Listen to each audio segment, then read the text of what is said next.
Конечно, усилия тщетны, и им не вдолбить ничего. Предметы для них беспредметны, а белое просто черно.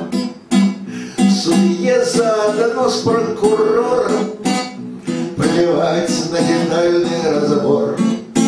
Им лишь бы прикрыть разговором готовый уже приговор.